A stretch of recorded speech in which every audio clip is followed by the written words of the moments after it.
ikimwaro ari nabo ubwabo ayo kucyo mu bahunze nyagitambaro ntabwo dushobora ikimwaro kuri wowe Samuel, ikimwaro kuri wowe Abduru, ikimwaro kuri Celestin, ikimwaro kuri Aline, ikimwaro kuri Lurisa Patience, ku byapa kwa ujyo mwese kuba nta numwe federation ifite ikize bakakigira kano kana bakabagiye kukikoreza iyi ntambara yo kwa gatandatu kuko iyi nimwe muri match iyi nta gushidikanya amatike arajya muri systeme stade iraba sold out. Uyu mwana by the way bitanahindutse umwaka utacyawe umwaka ukurikira zambara icyapa kuko oya cyaci muri abo ngabo Abdullah ashobora kukivaho Abdullah arakirekura na Justin ahubwo ngewe Justin nawe ni wanyuma ahubwo ngewe numva yajya gusifura ya Classico igitambara gifite yacyambuye umwe muri abo ngabo yanakibamba uyu mwana kiba cyangwa bose ahubwo afite ibitambara nka bine rwose byose byaba bose akabyambara rwose. None se niba utakwizera Samuel Ferwafange mutume hano utakwizera Abduru utakwizera Celestin kandi ubwo ngubwo utakwizera Patience Lurisa utakwizera Aline ahubwo ngewe ibingibi ibi nakwifuza no kumva na kafu yabandikiye bonne chance yababajije aba bantu reka twe kugashyiraho na pressure bonne chance oya pressure ni ngombwa kazitware neza ngenda kifuriza kwitwara neza cyane ko umuntu ushyira pressure upira byo ni pressure byo shiyavuga nibyo ariko kazagire kazitware neza gigose kanizere ko amakosi bamaze iminsi atambuka uyu mwana nabonye twicara kwa ni intwari turimo tunywa karafuari kwa kamarade karafuari baza kagatinya kuhicara kagatinya kwicara n'abagaramfureri Jado wagiye kumusengerera karafu iki Jado cyayi cya karafu nagukiza karafu Jado yamufasha cyane kwa kamarade karafu yabimeze neza cyane niho tuba tuganira umupira karaje kasanga bano ba international gatinya kuhicara karakomeza karahagarara kabucura none kubegeza ahantu bakohereza hariya ku rugamba kuri front line umupira w'aho ganirwa ku cyayi kaganga ziri mu rugo nyuma yo dutegereje match kuri Pere arantu batwica umupira mugejeje aho ganirwa ku cyayi ese waganirwa icyo kiganiro tukaganira ku cyayi ubundi normal yose aya makuru niyo nyakuye kandi ni David ni Dodosi na Didi nanjye rero nabona ejo bundi tujya ku mahoro arabasifuza ngiye ninjiranye nabo bagiye kure ibintu match ba international nabagira inama nimuzanahakandagire wanyoye karafu sibyuwe nimuzanahakandagire ibyapa mu bihuno mwana abizamukanye ngenda byambaye shani mbona amanota y'uyu munsi ndabanza hano umwana arasifura neza aya makuru nyakuye ndakesha karafu ana makuru dukesha oya fura mu karafu news ahubwo tugiye kamarade karafu news tumusuhuze kamarade ubundi ukwiye gushaka agasegima kitwa karafu news bazaya David 98 ku karafu time iyi weekend nimara kubona amanota kuri Muhanga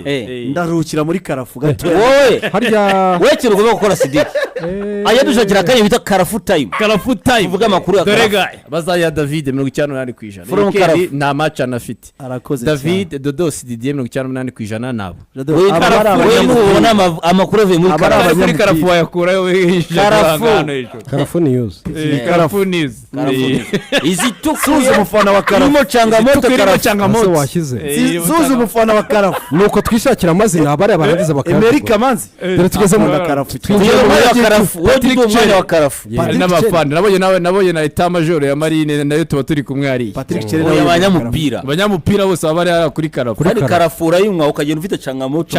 karafasha cyagagura ibintu ako kasara yinywa cyane cyagagura n'amakuru yacaje gagura ikaguha ari kuri kamarade yarabwiye ati rukasa amamagara mbere karafungwa yitegure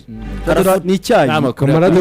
ni icyayi karafu ni icyayi kiza cyane Sidiki shimangira karafu tayi kamarade oya ntago ari karafu tayi karafu news kamarade ni umunyamupira nawe yakinye umupira ukomeye cyane yakinye no muri Kiyovu burya kamarade niyo nkuru nawe nigeze kwa n'umutoza abana mwana kamarade ancangamo karafu news ikomeye cyane navugira kuri mikoro ariko niyo nkuru size ikintu dufu ngo karafu yego wavuze mu butu karafu ya kameze neza ariko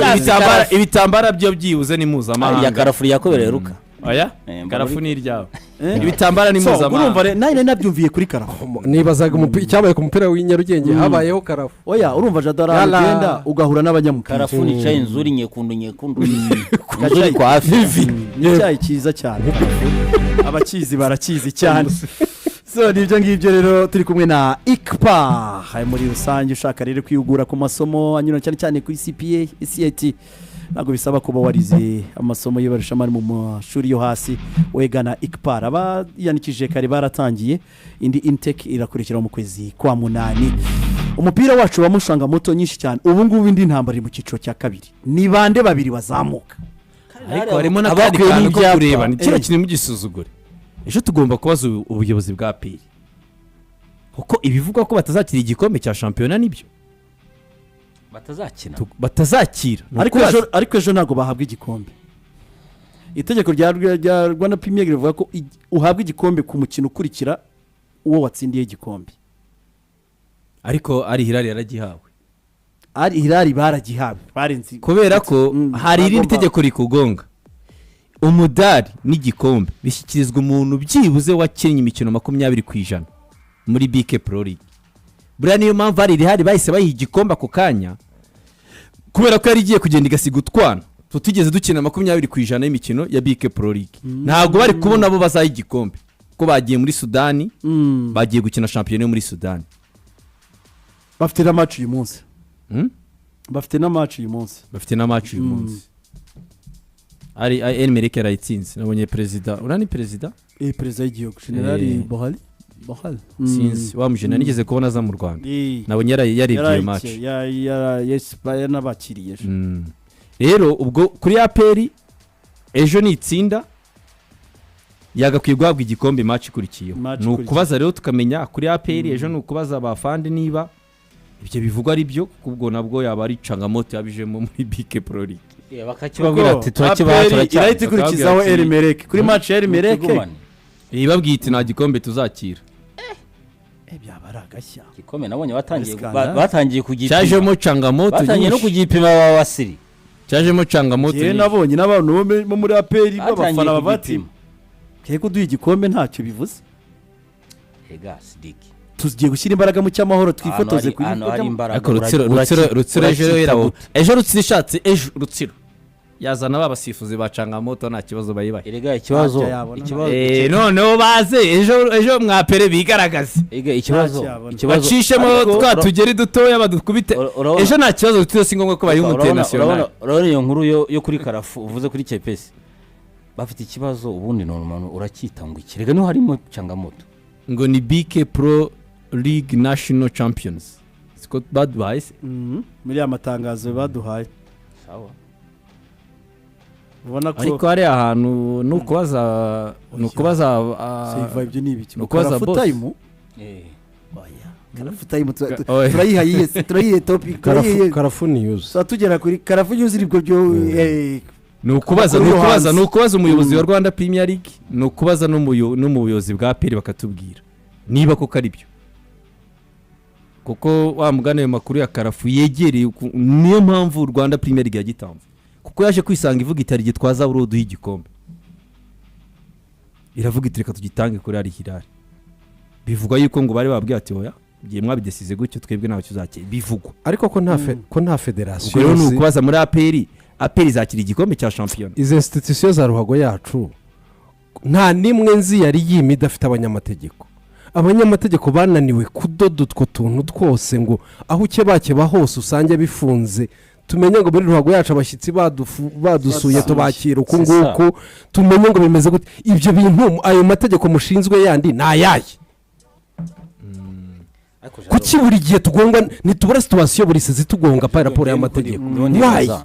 abantu bakora iki Jado nimo ndibaza turabujuje abanyamategeko benshi Jado nimo ndibaza ibyo bintu niba bikunaniye tunanirwe na jurisprudence ngo tumenye tutaba abantu badusuye bavuye aho bavuye baratsinze bahawe Jado muri source z'amategeko harimo na jurisprudence. Yes jurisprudence ni imwe muri source y'amategeko. Abantu baragusuye bavuye ni Mauritania. Exactement. Ni Mauritania. Exactement. Simero kejo bundi abantu muri federation bagira urugendo bazi 2024 urumva tunanirwe no gukopera ngo turebe muri Mauritania uko babigenje abashyitsi babasubona ukabaza. Jado jurisprudence ni imwe muri source y'amategeko. Hari ibintu twiteza hanga. Reka kibazo ufite ni kimwe Jado. Umushyitsi ko byavuze sometimes numva n'amaklub ya hano iwacu mu Rwanda. I understand their frustration. Ye kibazo mugera ni kimwe. Ye kibazo ni kimwe uri federation uri Rwanda Premier League à l'époque. Mushyitsi arimo arinjira muri sama arimo arinjira aratangira na shampiyona ariko aza gura n'ibibazo ariko urabona ko arimo arinjira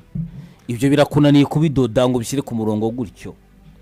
umushyitsi birakomeje arinjiye atangiye gukora competition sibyo bigeze muri faza rirarangiye umushyitsi arimo arakwereka ko ashobora kubona igikoma ashobora kugitwara biragaragara ko akomeye faza ari muri ya semaine imwe ebyiri eshatu ntiwicaye noneho ngo wantisipe icyo kintu kuko umuyobozi ni anticipation umuyobozi bundi akenshi no kwantisipa ikintu gishobora kubaho iryo dirisha ndogo ni wantisipe ngo ukore icyo kintu turi kumvikana turi kugendana yego uri umuyobozi byose ni babiri responsabilité ziri partage kuri Federation na Rwanda Premier League mwembi kuko ni mwe muri suppose jado ni mwe muri suppose kumenya amategeko kurusha n'amaklub ngo kweri we nibo jado turi kugendana wowe ni mwe muri suppose kumenya amategeko nibo galaba amategeko mwe exactement nibo galaba amategeko y'umupira birabaye bigeze kuri journée ya nyuma bitangiye no kuvugwa muri Karafu sibyo biracangamutse urabyumva binakugezaho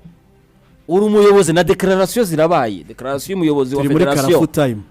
umuyobozi wa akoze declaration nibyo wa Federation bizagenda bitya sejo bundi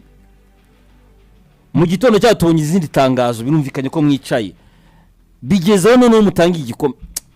yewe ikintu kimangayisha ibyo byose ko turimo turabyanditse tubona ko ni bombe itari nziza ishobora kuza uwo mupira ni mu buhe Karafu igira ibyo caka kunoza bishingiye kuri yo kuri yo tegeko na juridiction mu buhe Karafu rero nawe igira ibyo cagagura ni Karafu iracagagura kuko nge ari declaration nabonye 25 z'ukwa 10 2025 ya Rwanda Premier League via Haji Yusuf ejo bundi haba declaration ya perezida ibikorwa birimo birakorwa turimo turabireba ariko ni chose sûre ntabwo binoze ibitanoze rero bijaza kuzamo amarangamutima niyo mara kuzamo amarangamutima nyine mureke buri umwe akoresha ye iyo byashimo amarangamutima buri umwe atunga ye ntawe ugendana amarangamutima y'undi buri umwe arakoresha ye ariko amategeko ni cyaberaho institution zanyu zirimo abanyamategeko hamwe hayobora abanyamategeko bigenda bite ngo tubone vide legal banza gusora ikibazo cya legal framework ubone kujya muri administration yindi isanzwe kuko niyo mpamvu imwe biratera iyo yegere abantu bose batabyumvikana ko ari byagakwiye kuba tansiyo byaba bisa nabi ariko cyane biramutse bibaye kuri iyo Karafu urimo uratubwira Lucas byaba bisa nabi ikipe itakiri igikombe ibyo byaba bisa nabi amakuru uje ariko yakwiye kuri Karafu mwaratangaje Rwanda Premier League amatangazo abiri ko hari